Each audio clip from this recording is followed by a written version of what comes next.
passo para o professor Hudson também fazer as considerações finais dessa questão, né? Armazenamento de energia ou uso de combustíveis líquidos para o Brasil, né? Pensando aí sintético, biocombustível. Aí depende de onde, né? Se a gente está falando de mobilidade, mobilidade, na minha visão, eu acho que a gente deveria explorar a melhoria dos veículos, pensando no veículo de passeio, a melhoria do veículo, da eficiência do motor, utilizar mais biocombustíveis, como o etanol, expandir a produção do combustível, ter uma política de Estado para que seja economicamente viável você abastecer com etanol ao invés de gasolina. E veja que eu não, em hipótese nenhuma, eu penso em não utilizar gasolina. Os combustíveis fósseis, eles devem fazer parte da solução também, tá? O gás natural deve fazer parte da solução. A gente tem uma riqueza gigantesca aqui no pré-sal. Isso tem que ser explorado. Faz parte da nossa riqueza natural. Vamos ser muito pragmáticos, vamos pensar na coisa. A nossa matriz como o professor Ricardo colocou aqui, é uma das mais limpas do mundo. Ela fica alternando em primeiro e segundo lugar.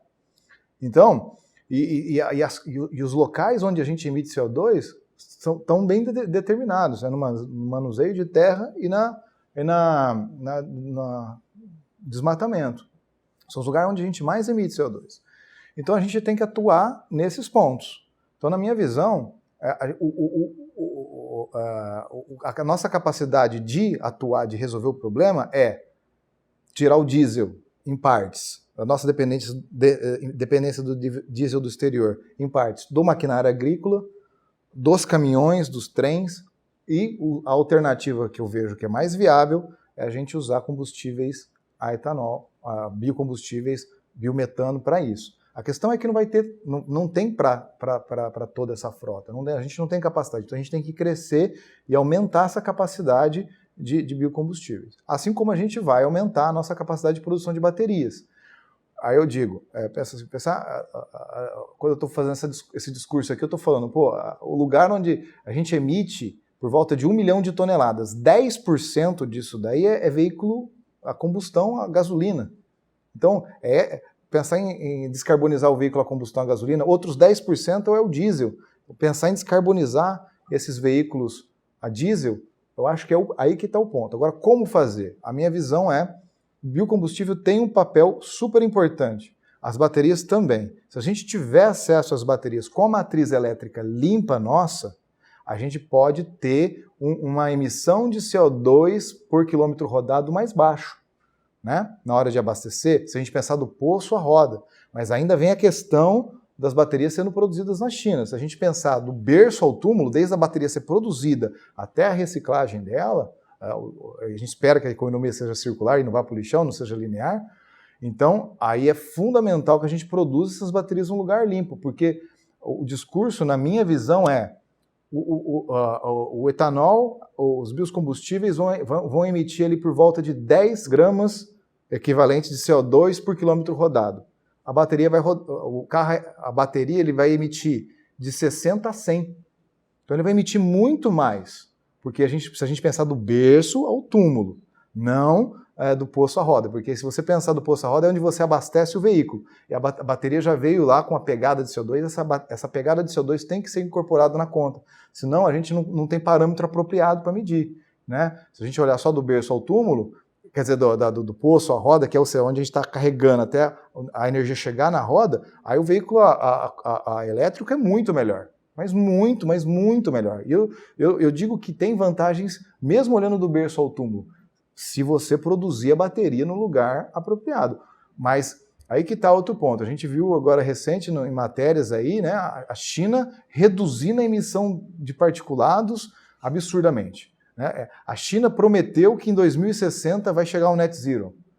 Eles são os campeões mundiais em escalonar as coisas. Não existe nada que tenha um potencial dos chineses de fazer esse scale-up, produção em escala. As células solares estão aí por conta da capacidade deles, as baterias estão aí, em grande parte, pela capacidade deles de produção e atender todo o mercado. Então, se lá em 2050, 2060, a matriz energética deles for zero, for neutra, né?